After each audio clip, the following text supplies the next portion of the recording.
Hi guys, welcome to another episode of Pointing Not Sharp. Today we're taking a look at the British patent 1903 bayonet. Now these were made to fit the short magazine Lee-Enfield, the first iteration of it, and they were made between 1903 to 1907.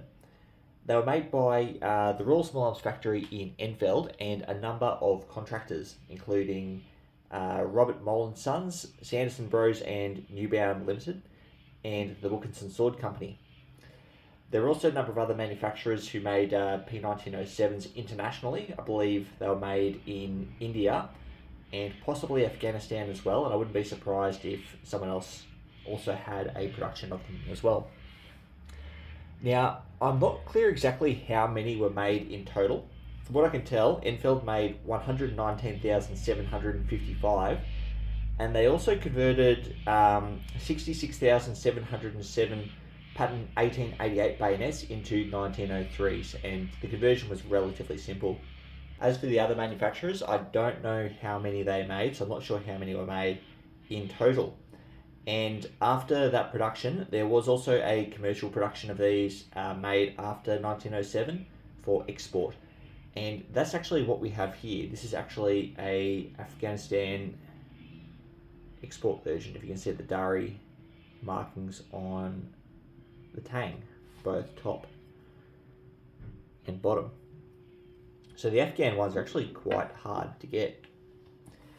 Now we'll jump into the history. Prior to the short magazine Lee-Enfield, the British were using the Lee Metford and the magazine Lee-Enfield for Long Lee, and they both took the patent 1888 bayonet. And I've got a version of that here, or it's a longer Afghanistan version. The original one was 12 inches. This is like 15 inches or something like that, significantly longer. But the only real difference was the pommel, essentially. And the grips took rivets instead of screws. So they were the major differences. So a conversion from a patent 1888 to a 1903 was relatively straightforward. So that's what they were using before the 1903. In 1902, the UK started trials into a shorter and lighter rifle. So the magazine Lee-Enfield and the Lee Metford were full-length rifles, relatively long. They wanted something a bit shorter and a bit handier, so they came up with the short magazine Lee-Enfield, and they essentially took it down by 5 inches. They also changed up the front, so instead of having a muzzle ring go over the muzzle, I'll show you the patent 1888 here. So as you can see, we have the mortise on the bottom and the muzzle ring on the top. So they have a bayonet lug that sits under here and it actually clips onto the bottom of the bayonet, and that goes over the muzzle. So very, very different to the 1903. The 1903, or the SMLE, has a nose cap. So this goes over the front protrusion on the nose cap, and this just goes onto a bayonet lug. So that was a little bit different. Anyway, in 1902, trials began, and they tried 2 iterations of the bayonet. They had this in 17 inches and 5 inches. The idea with the 17-inch was that because the rifle had been shortened by 5 inches, they didn't want to lose the reach, because they thought that would be a disadvantage on the battlefield. And they also made the 12-inch exactly the same as what the patent 1888 had, the exact same blade. Now, there's no data from the actual trial as to which was preferred, but it was noted that the short blades allowed for more accurate shooting, while the long were favoured for the extra reach, because obviously back in the day they thought that the longer bayonet or the bayonet rifle combo would win the day. Anyway, the patent 1903 short version won the trial, being 12 inches, and what was it? That was provisionally approved on the 14th of December 1902, with the final approval only a couple of days later on the 19th of December. As I said, many of the existing patent 1888 bayonets were converted to 1903s, and for that reason the scabbards were also interchangeable. They were the initial ones only took patent 1888 scabbards. They later came up with their own, but it will fit all 3 of the patent 1888 scabbards, being the Mark I Common, the Mark II Land, and the Naval Mark I. It wasn't until the 25th of August 1903 that they actually announced and approved a dedicated patent 1903 scabbard, and that's what we have here.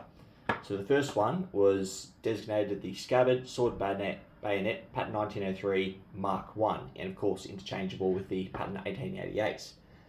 Now this one being the very, very first one, or the Land Patent Mark 1 as it's referred to, it's identical to pretty much all of the other ones. The main difference is that they have a leather frog that doesn't have a frog stud, it just goes over the top as you can see, and it has a really long frog and belt loop. Whether the naval ones, they came up with 3 naval ones, the Naval Mark 1, which that one did have a frog stud and a locket, so that took a different kind of frog. But the Naval Mark 2 and Mark 3, the actual scabbard themselves were identical. The difference between the 2 and 3 is that they both had a shorter belt loop. The 2 had rivets and the 3 had stitching in the frog. So that's the only difference. Anyway, it was deemed that the combined length of the rifle and bayonet was too short, so it was only in service for a couple of years, and by 1905 they'd already started trials for a longer bayonet, and they had 3 different kinds in the trial. So they had patent 1876 bladed socket bayonets, so they took the blades off the sockets and put them on a handle, and they were referred to as the triangle blade. They had the Japanese pattern, so the British were heavily influenced by the Russo-Japanese War, where the Japanese were using the Type 30 to significant success against the Russians. So they trialled the Japanese pattern, which later became the patent 1907 and did win that trial. And they also had what they called the US patent, which was essentially the same handle as the 1903 with a model 1905 blade on it. But as we know, in 1907, the patent 1907 was brought in and the patent 1903 was formally replaced.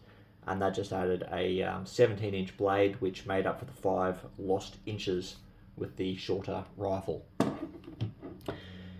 Now, all that aside, we'll jump into the actual construction. So as you can see, we have a double-sided blade with no fuller. This one, not terribly sharp, but I wouldn't expect it to be after 120 years. Nice little point on it.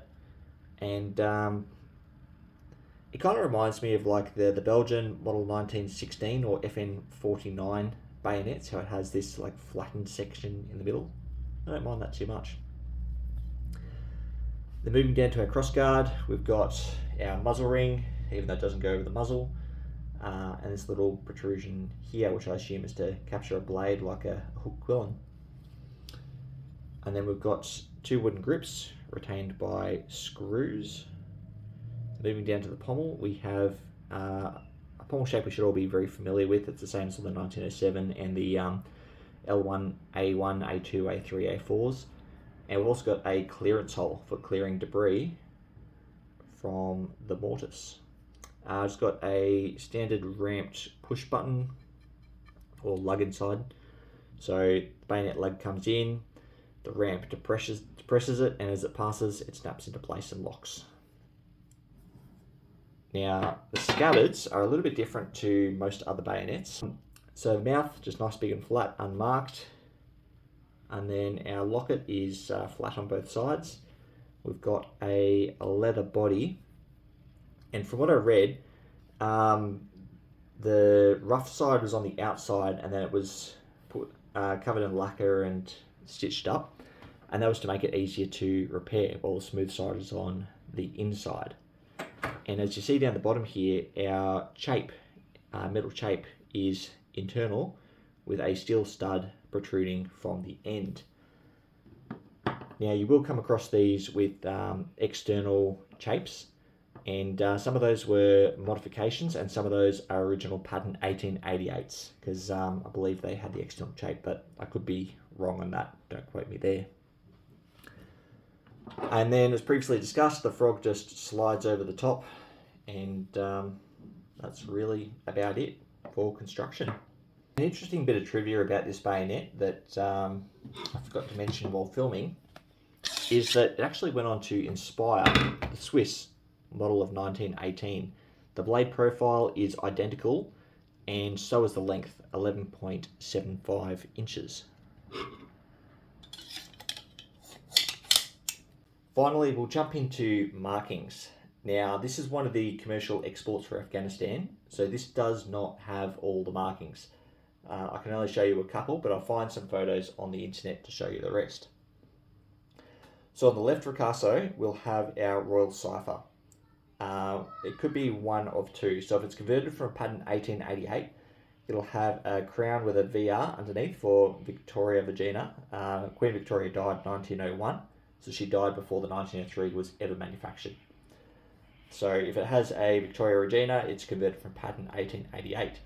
The actual 1903s, all of them will be marked with the crown ER for King Edward VII. So ER is Edward Rex. These royal ciphers are only found on government contract bayonets. And underneath that, you should find your pattern, and that'll just be 1903. Not much to see there. And underneath that, we should have our date of manufacture being month on the left and year on the right. I'll see if I have that on this one. No year of manufacture. Now, the manufacturer's marks can be on either side, and I found two of them. I haven't found Sanderson and Mole yet, but this one's marked Wilkinson's Wilkinson London for the Wilkinson Sword Company on the right ricasso, with Enfeld. Hang on, I'm getting myself mixed up. Yeah, Enfeld is also marked on the right, but at the top. So I don't know where Mole and Sanderson marked theirs. Now on the right ricasso, we have our inspection marks. On the government ones, we have a broad arrow, and we also have an X for the bend test. Now other markings you'll find on these, the British ones and Commonwealth ones will often have unit markings on the pommel. I'm not sure which side, it could be either. And that's really it for like the standard British markings.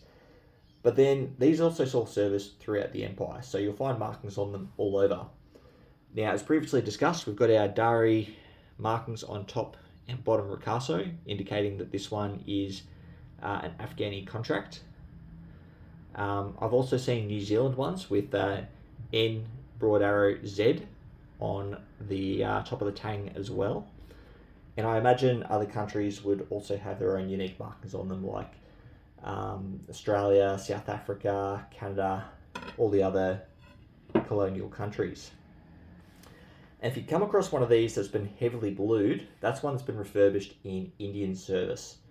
So that's another little modification to look out for. Now, that's really all I can think about for these bayonets. There's probably a few more that I've missed out on, and as I come across them, I'll try to do further videos on them. But I've overlooked these for some years, and I've got to say, I really like it. I actually passed up on a New Zealand patent 1903, or New Zealand marked one, last year at a gun show for $350. At the time, I didn't know a terrible lot about them.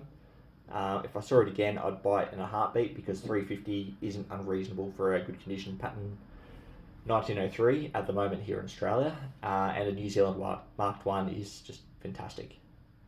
Anyway guys, that's all I've got to say. Thanks for watching, and I'll see you next time.